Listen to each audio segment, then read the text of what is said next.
ይህንን መልእክቴን ለዮሴፍ መልከቀናና ለማህሌት ደጀኔ ለባልና ሚስቱ አድርሱልኝ። ዩሱፍ መሐመድ የተባለው የሥራ ጓደኛ 27000 ድርሃሜን ለምደው ማሰጠኝ እያለ ነው። 27000 ድርሃም ባልና ሚስቱ ከአንድ ዩሱፍ መሐመድ ከሚባል ወንድማችን ወስደዋል። ነገር ግን እስካሁን ድረስ አልመለሱለትም። 27700 ድርሃም።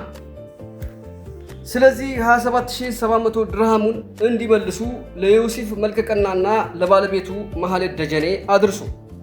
በቀጣይ ቪዲዮ የሙሉ ቤተሰቦችን ፎቶ በመለጠፍ ማፈላለግ ጀምራለሁ ማለት ነው። እስካሁን ድረስ እየጠበቀ ነው። መረጃም ልኮልኛል። ይህ ቪዲዮ ደርሶ አሁንም ደውለህ ብሩን የማትመልስለትና አለሁ የማትለው ከሆነ ሙሉ በሙሉ የቤተሰቦችን ፎቶ በመለጠፍ ደግሞ ማፈላለግ እንጀምራለን። ምክንያቱም ቤተሰቦችህ ሚዲያ ላይ ሲወጡ ያለህበትን ቦታ ሊጠቁሙና እንዲደውል ሊያደርጉ ይችላሉ። አመሰግናለሁ። ዮሴፍ መልከቀና እና ማህሌት ደጀኔ የዩሱፍ መሐመድን ብር መልሱ። ሁላችሁም ሼር አድርጉት። አመሰግናለሁ። ቡም።